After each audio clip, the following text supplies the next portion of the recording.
What's up guys, this BM Likami Vlogs. Tuturo ko nga pala kung paano mag-install ng Aircon OX split type inverter 1.5 HP. Kaya guys, kung bago lang kayo sa aking YouTube channel, please like, subscribe, and hit the notification bell para lagi kayo updated sa aking new videos. Let's go! It's my life.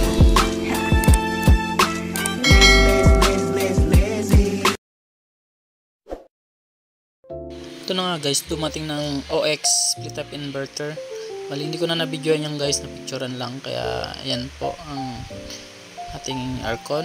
Bagong bago po yan. At yan naman pong window type ang atin.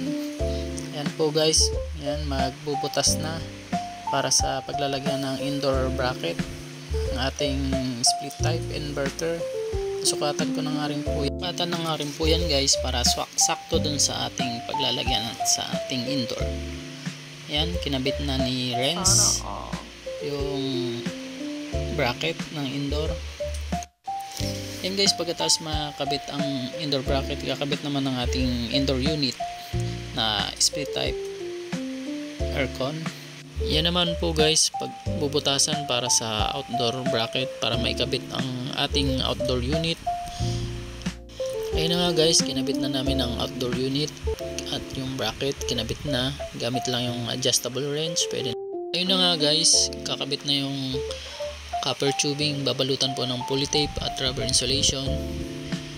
And then ayun guys, inabot na kami ng gabi para sa pag-connect dahil hapon na po dumating ang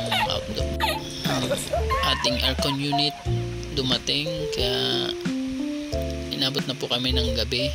Tsaka yan guys, nag-leak test na rin po kami. Ang pressure test po niyan is nasa 300 to 400 PSI para makita po niyo agad kung saan po may leak, sa dugtungan po ba or dyan sa kanyang mga nut, flare nut. Yan po, pagka wala nang nakitang leak, and then discharge na po namin yung nitro, and then magbabacuum na po guys para matanggal yung kanyang moisture sa loob within 10 to 15 minutes or 30 minutes guys. Pagka okay na yung vacuum, gamitan nyo lang po ng Allen wrench para mabuksan yung kanyang suction tsaka discharge para sa outdoor unit. Mabuksan yung kanyang preon bago nyo paganahin ang Aircon unit. Ayun na nga po guys, okay na siya. Bali, testing na po namin yan. Gumagana na po yung kanyang outdoor unit at yung current niya is 3.3 to 4 amperes, and then yung refrigerant niya nasa 130 PSI. And guys, yung temperature ng outdoor is nasa 35 to 40 degrees Celsius. And okay siya. At yung kanyang temperature nasa 14 to 17 degrees. And guys, malamig na po yan. And okay na po yung ating installation dyan guys.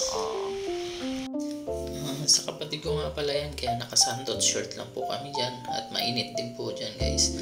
Kaya ganun lang po yung damit namin. And thank you sa kapatid ko sa tiwala niyan sa kanyang pagpapakabit ng kanyang aircon. At natuwa naman siya guys dahil malamig na ang kanilang bahay. Thank you guys sa suporta.